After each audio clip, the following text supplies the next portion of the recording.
तो 17वीं सेंचुरी की शुरुआत हो चुकी थी और उस वक्त पूरे भारत पर आक्रमणकारियों का कब्जा था। मंदिरों को तोड़ा जा रहा था, गांवों को लूटा जा रहा था और औरतों का अपहरण करके उन्हें दूर मस्कत जैसे शहरों में ले जाकर बेचा जा रहा था। पर फिर आया 19 फरवरी 1630 का वो दिन, जब एक चिंगारी ने सह्याद्री के शिवनेरी किले पर जन्म लिया। वो चिंगारी थी आज़ादी की, वो चिंगारी थी पराक्रम की, और वो चिंगारी थी स्वराज्य की। और उस चिंगारी का नाम था छत्रपति शिवाजी महाराज, जिन्होंने इस सह्याद्री को अपनी ढाल बनाकर कुतुब शाही, निज़ाम शाही, आदिल शाही, मुगल, इन सभी को हराकर एक इंडिपेंडेंट एम्पायर यानी स्वराज्य बनाया। और फिर रायगढ़ पर 6 जून 1674 को छत्रपति शिवाजी महाराज इनका राज्याभिषेक हुआ, जो पूरे भारत के इतिहास में एक माइलस्टोन की तरह होने वाला था। अभी मैं हूँ स्वराज्य की राजधानी रायगढ़ पर। आज राज्याभिषेक को 350 साल हो गए हैं, पर आज भी वो सेम वाइब्स में महसूस कर सकता हूँ। तो ये पूरा इवेंट मैं आपको इस वीडियो में दिखाऊंगा और राज्याभिषेक से जुड़ी सारी हिस्ट्री को भी एक्सप्लेन करूंगा।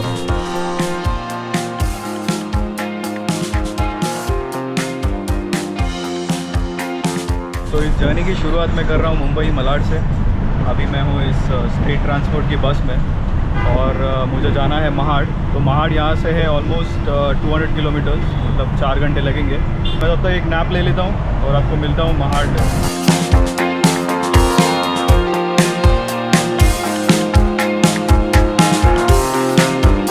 तो अभी मैं पहुँच गया हूँ महाड़ और महाड़ से मुझे मिली है और एक एसटी बस, और मेरे साथ बहुत सारे शिवभक्त हैं यहाँ पे। सभी मेरी तरह एक्साइटेड है रायगढ़ फोर्ट पर जाने के लिए।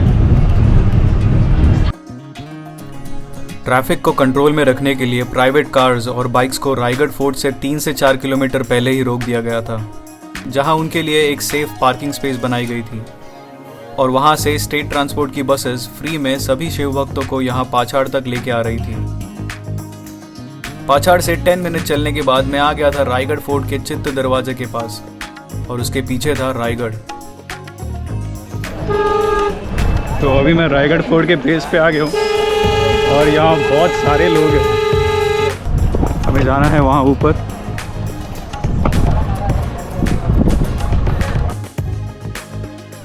ऊपर फोर्ट पर जाने के लिए नाने दरवाज़ा और उतरने के लिए चित्त दरवाजे का यूज़ करना है, ऐसा इंस्ट्रक्शंस में लिखा था। और मैं भी वहीं से ये ट्रैक शुरू करूँगा। ये है नाने दरवाज़ा, फोर्ट के ऊपर जाने के लिए यूज़ होने वाला ट्रेडिशनल रूट। छत्रपति शिवाजी महाराज, इनका राज्याभिषेक हुआ था जून 1674 में। पर राज्याभिषेक की ये जो कहानी है ये शुरू होती है उससे 1 साल पहले, यानी मई 1673 में, जब वाराणसी के आदरणीय पंडित गागा भट्ट महाराष्ट्र में खास छत्रपति शिवाजी महाराज से मिलने आए। गागा भट्ट जब महाराष्ट्र में आए तो उन्होंने देखा कि छत्रपति शिवाजी महाराज के इस स्वराज्य में अब नेवी है, 350 से ज़्यादा किले हैं, कैवलरी है, इन्फेंट्री है, एक स्ट्रॉन्ग एडमिनिस्ट्रेटिव सिस्टम है, लोग पहले से ज़्यादा खुश हैं, स्वराज्य के हर कोने में समृद्धि, सुख और सुरक्षितता है। गागा भट्ट ये देख रहे थे कि कैसे शून्य से शुरू करके छत्रपति शिवाजी महाराज इन्होंने एक ब्रह्मांड निर्माण किया था। छत्रपति शिवाजी महाराज से मिलने के बाद उन्होंने उनसे कहा कि आपने सब कुछ हासिल कर लिया है, पर फिर भी आपके पास एक सिंहासन नहीं है, आपको अभी भी राजा का एक ऑफिशियल स्टेटस नहीं मिला है। सारी दुनिया और आपकी प्रजा की मान्यता प्राप्त करने के लिए आपका राज्याभिषेक होना बहुत जरूरी है। कुछ देर बाद मैं आ गया था रायगढ़ के मुख्य द्वार यानी महादरवाजे के सामने। ये गौमुखी दरवाजा एक मैनमेड मार्वल है। इसके दोनों तरफ मराठा सैनिकों की वेशभूषा में खड़े इन मावलों को देखकर मुझे ऐसा लग रहा था कि मैं 350 साल पीछे आ गया हूँ।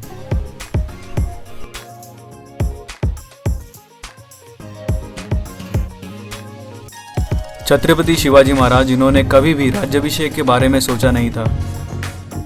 उन्हें कभी भी ऐसा नहीं लगा था कि मैं राजा बनकर सिंहासन पर बैठकर प्रजा पर राज करूंगा। छत्रपति शिवाजी महाराज, इन्होंने स्वराज्य बनाया वो सिर्फ अपने मातृभूमि के आज़ादी के लिए और अपनी प्रजा की सेवा के लिए।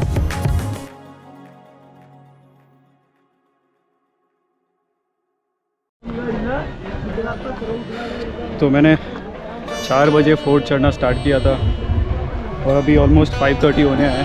मुझे 1.5 घंटा लगा फोर्ट चढ़ने में। मैं महादरवाज़ा क्रॉस करके आया हूँ और अभी मैं हूँ इस गंगा सागर तालाब के पास। तो आज है 5 जून और कल है 6 जून यानी राज्याभिषेक दिन। पर आज से ही फोर्ट पे बहुत सारे इवेंट्स होने वाले हैं, तो मैं कोशिश करूँगा कि वो सारे इवेंट्स को कवर करके आपको दिखाने की। अभी मैं जा रहा हूँ होली के मैदान पे, जहाँ पे ये सारे इवेंट्स होने वाले हैं। मैं आपको दिखाता हूँ। सनसेट होने में आई गेस अभी और 3 घंटा बाकी है। छत्रपति शिवाजी महाराज इन्होंने अपने मंत्रिमंडल और बाकी सारे ऑफिशियल से राज्याभिषेक के बारे में अपनी राय मांगी। राज्याभिषेक जैसी महान विधि को ना कौन कहेगा, और इन सारे मंत्रियों ने खुशी से महाराज को कहा कि राज्याभिषेक तो होना ही चाहिए। और फिर छत्रपति शिवाजी महाराज भी इसके लिए तैयार हो गए। लोगों को और बाकी सारे सैनिकों को जब यह बात पता चली तो वो सारे खुशी से झूमने लगे। स्वराज्य के हर कोने में खुशी की एक लहर दौड़ने लगी थी। लगभग 300 सालों के बाद एक हिंदू राजा अपने सिंहासन पर बैठने वाला था।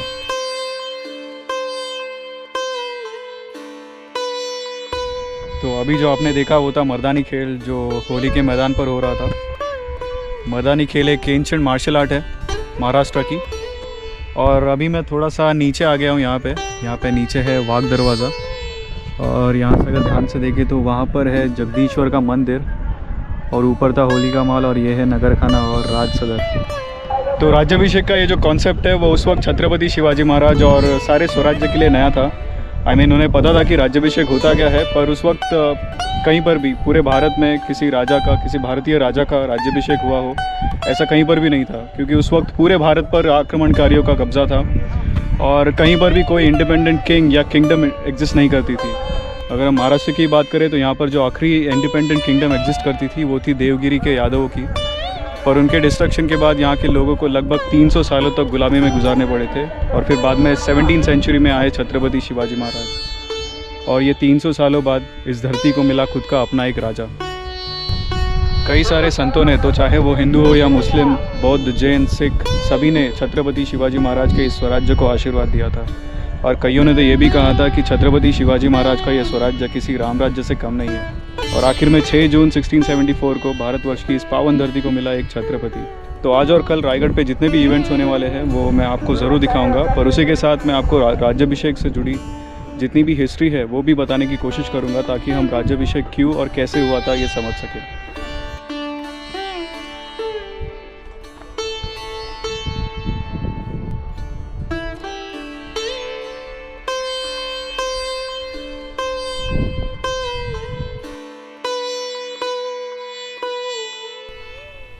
मातृभूमि को आज़ाद करने का माँ जिजाऊ का यह सपना छत्रपति शिवाजी महाराज ने सच करके दिखाया था, और अब भारत को एक छत्रपति भी मिलने वाला था।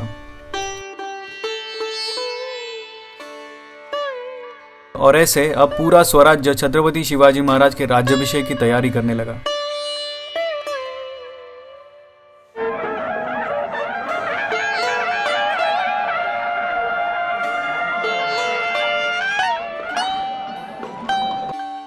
राज्याभिषेक के लिए लगने वाली सबसे इंपॉर्टेंट चीज यानी छत्रपति शिवाजी महाराज का सिंहासन भी रेडी करना था।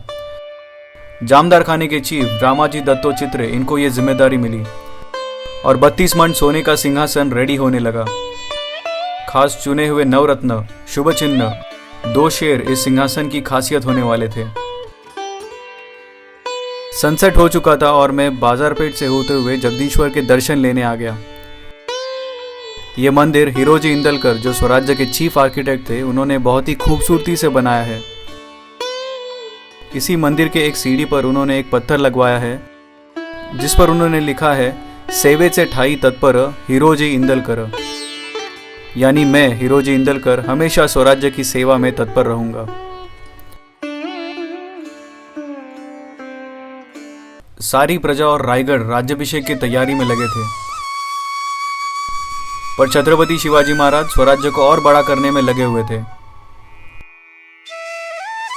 राज्याभिषेक को सिर्फ 2 महीने बचे हुए थे और इस वक्त छत्रपति शिवाजी महाराज इन्होंने किंजलगढ़ को कैप्चर करने का डिसाइड किया। किंजलगढ़ के आसपास का एरिया तो स्वराज्य में था, पर किंजलगढ़ ये आदिलशाही में था।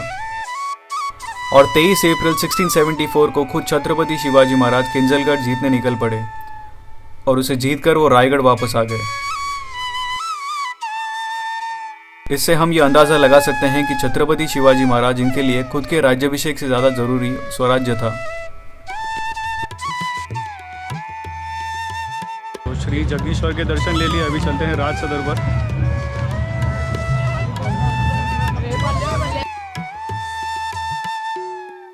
भारत में एक हिंदू सिंहासन निर्माण होने जा रहा है, यह सुनकर औरंगजेब पागल हो गया। उसने बहादुर खान कोकलताश, जो 35,000 की सेना के साथ डेक्कन में था, उसे औरंगजेब ने राज्याभिषेक को रोकने के लिए हमला करने को कहा। कोकलताश ने सभी मुगल सरदारों को स्वराज्य के चारों बाउंड्री से हमला करने के ऑर्डर्स दिए। इन सभी ने कोशिश तो बहुत की, पर स्वराज्य के सीमा पर तैनात हर एक मराठा सैनिक ऐसे लड़ा कि औरंगजेब की सेना रायगढ़ तो दूर पर स्वराज्य में पैर भी नहीं रख पाई। लगभग 11 बज चुके थे और मुझे मिला रायगढ़ पर यह स्वादिष्ट दाल और चावल। इसे पाने के लिए हर एक शिवभक्त लगभग 2 घंटे लाइन में खड़ा था। ये खाना राज्याभिषेक को मैनेज करने वाले जो वॉलंटियर्स थे उन्होंने बनाया था और ये बहुत ज़्यादा टेस्टी था। रात के 2 बज चुके थे और अभी भी फोर्ट पर शिवभक्त आ रहे थे। 4 जून को छत्रपति शिवाजी महाराज की सुवर्ण तुला की गई और उन्हें सोने से तोला गया और उनका जो वजन है वो 160 पाउंड्स यानी 72 किलो है, ऐसे वहां मौजूद जॉर्ज ऑक्जेंडन ने अपनी डायरी में लिख कर रखा था।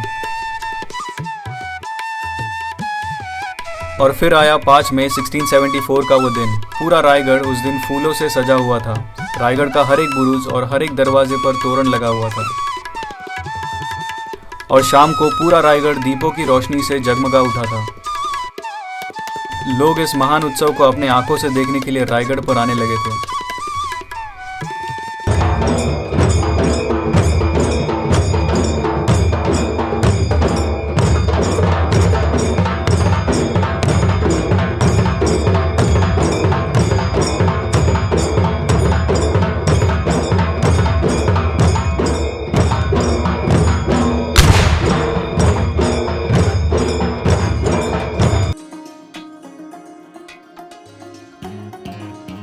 जून 1674 यानी राज्याभिषेक के दिन छत्रपति शिवाजी महाराज इनका अभिषेक किया गया 7 नदियों के पानी से।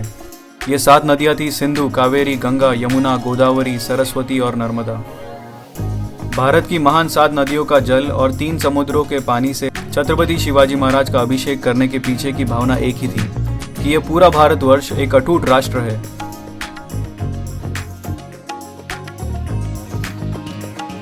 और फिर वस्त्र अलंकार धारण करने के बाद छत्रपति शिवाजी महाराज अपने नए सिंहासन की ओर बढ़ने लगे। सिंहासन पर बैठने से पहले उन्होंने यह शपथ ली कि वो अपनी प्रजा का पालन पोषण और रक्षण करेंगे।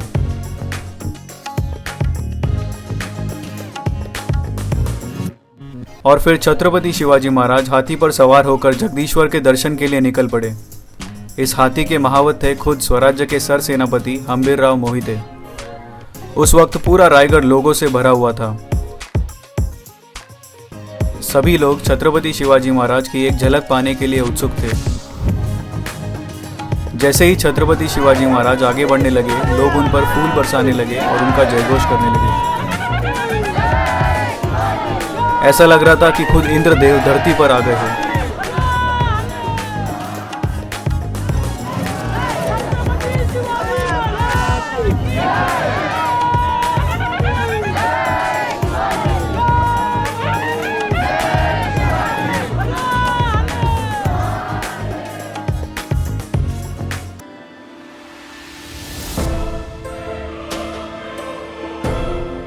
छत्रपति शिवाजी महाराज ये 16 साल के थे जब उन्होंने अपने मित्रों के साथ ये शपथ ली कि वो सब मिलकर अपने मातृभूमि को आज़ाद कराएंगे और फिर से भारत में एक स्वराज्य यानी एक इंडिपेंडेंट एम्पायर बनाएंगे।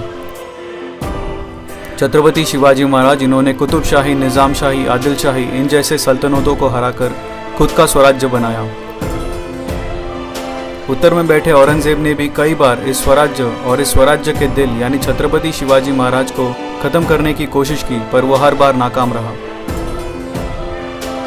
छत्रपति शिवाजी महाराज जिन्होंने नेवी का निर्माण किया, एक प्रोफेशनल आर्मी को संगठित किया और इसी के साथ उन्होंने एक फेयर एडमिनिस्ट्रेटिव सिस्टम को भी अपने प्रजा की सेवा के लिए काम पर लगाया।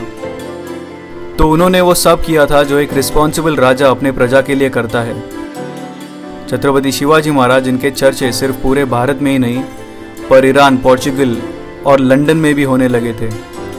पर फिर भी एक चीज़ की कमी थी, उन्हें ऑफिशियली एक राजा का स्टेटस नहीं मिला था और उसके लिए ज़रूरत थी एक कॉरोनेशन सेरेमनी यानी राज्याभिषेक की।